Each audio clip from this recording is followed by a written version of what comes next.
All right, I want to give you an update on a story we've covered here the last few weeks here on our legal program, and that's a Chappa teacher-student sex scandal. A story, as I said, we've been following here in detail, especially with the attorney representing those 4 kids. Now, emails show just how combative and arguably tone-deaf the school board members were when dealing with parents in this case. Now, the case, as you probably remember, centers on the former drama teacher there, Christopher Schroffnagel, who's awaiting a judge's decision on a plea deal following a lurid set of allegations, including among them that teacher engaged in a 5-year sexual relationship with a male student, a minor at the time.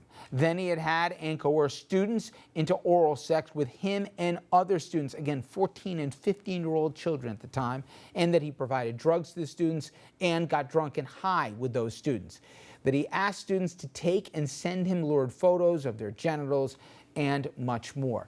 Now, in one newly released email, a board member shares her reaction to a letter from a concerned parent with other board members saying, "I hope you're following the horrible dialogue that parent, JL, is posting on Facebook. She's also posting our response emails on her thread. Our email may give a judge or a jury some insight to her deviance. I'm also going to track their conversation. I think any judge would see that they are in collusion with each other, as we say in the Midwest, stirring the pot of expletive."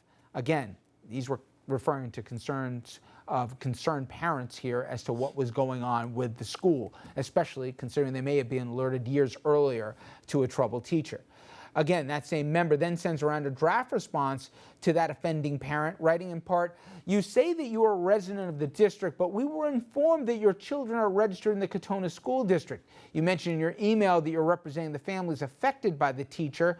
Our records indicate that your children are of the middle school and elementary age. How, may we ask, is it that you were involved with the students and their families at the high school?" That draft prompted the response from another board member.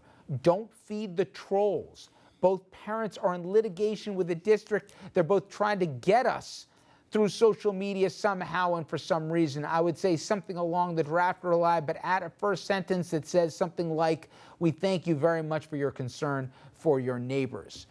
You cannot make this up, as they say. We will continue to follow the Chapka story for you. But now we get to that other political story I referenced, the Trump Foundation. Did Trump illegally use his charitable foundation to benefit himself? Now, the Washington Post's David Fahrenthold, a guest on this program, he's been investigating these dealings more than any other journalist, and he's reporting that the foundation spent more than $250,000 to help settle other legal problems that Donald Trump faced in his own personal and professional life here, nothing to do with the foundation.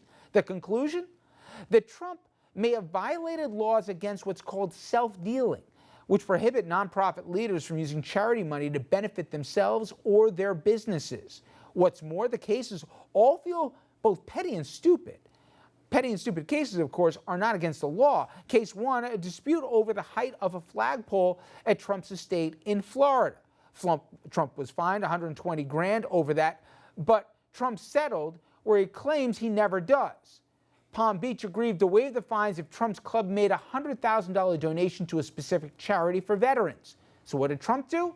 Instead of sending a check, given the fine that he personally incurred, he decided to go into the Trump Foundation, a charity funded with money basically from everybody but Donald Trump. That's according to tax writers.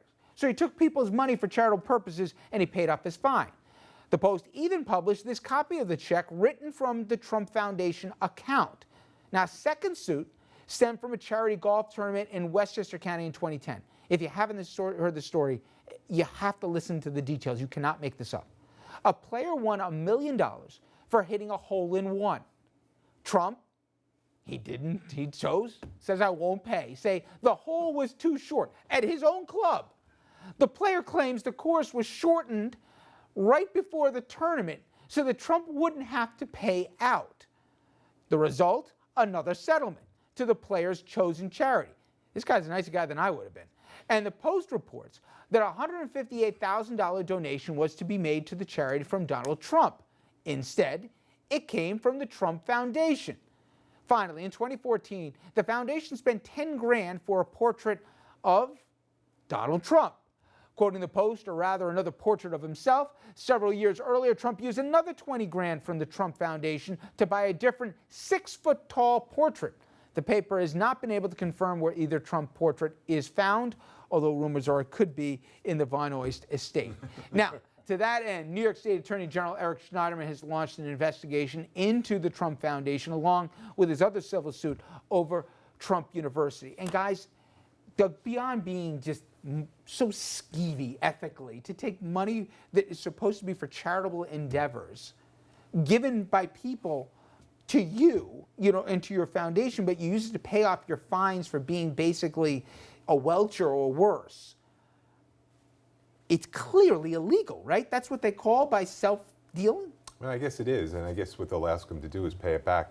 The question, though, that everybody's trying to put together here is they're trying to say, are these decisions that he actually made himself, the man, Donald Trump? And we don't know that. I mean, I don't mean to defend the guy. I don't think you want to hear me defend the guy. But he has a big organization. I don't know who's making the calls. The person that possibly made these decisions has been fired a long time ago, and he'll pay it back, and it has nothing to do with him. Those are the questions that you really have to be answered. Is it illegal? It sounds like it's illegal, yes. But Mel, we've seen pattern here, from the Tebow helmet to the portraits to obviously these cases.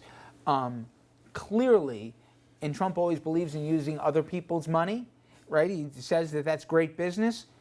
You can't. Everybody knows you can't use monies donated to a charity. There's tax implications to this too.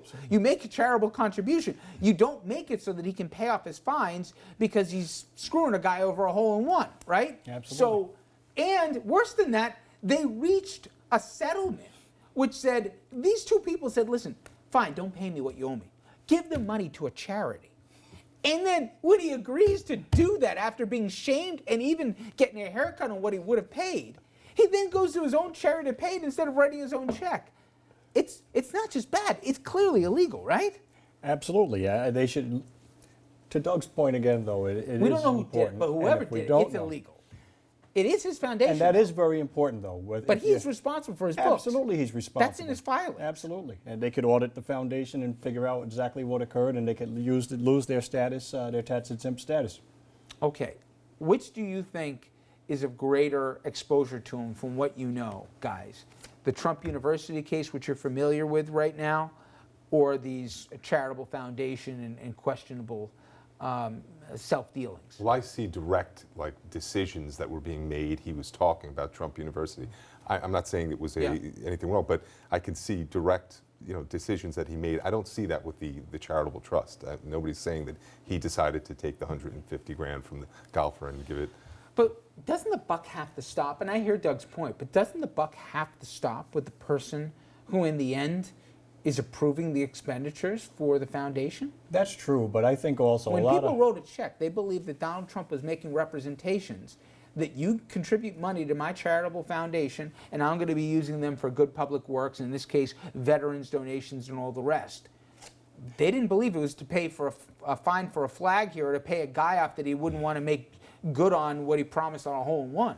I agree with you, but the difference there is you're talking about two cases. You're talking about a much smaller amount of money. You're talking about plausible deniability for Mr. Trump himself. And you're talking about whether his charity should still exist. How about this? It's really gross, right? Oh, it is. But there are people who would also say, look, you did give it to a charity, whether it came from a charity or it came from you directly. No, people may be, he paid a guy, right. People may be more willing to forgive that as opposed to the appearance of outright fraud for many, many more people who went to Trump University. Football helmets with money that went to a charity. Most charities go through great lengths to try to get funding. And in order to do so, they are scrutinized based on how much money goes toward overhead, how much money goes to pay your employees and your expenses, how much goes to the services. And if you don't have the right ratio, you probably don't get grants. So here, clearly, the Trump Foundation, you would expect, would have a difficulty getting grants. You guys are the attorneys. I think this thing goes more than just ick. It seems pretty clear. Money got diverted where it wasn't intended or even promised. All right, coming up next, I have a feeling I'm going to be on the other side of this issue with my friends here. Oliver Stone's movie makes Edward Snowden out to be a hero. But the question is he really a traitor? We'll debate whether or not the NSA whistleblower ought to be pardoned, which is exactly what he's asking of President Obama, or whether he should be prosecuted.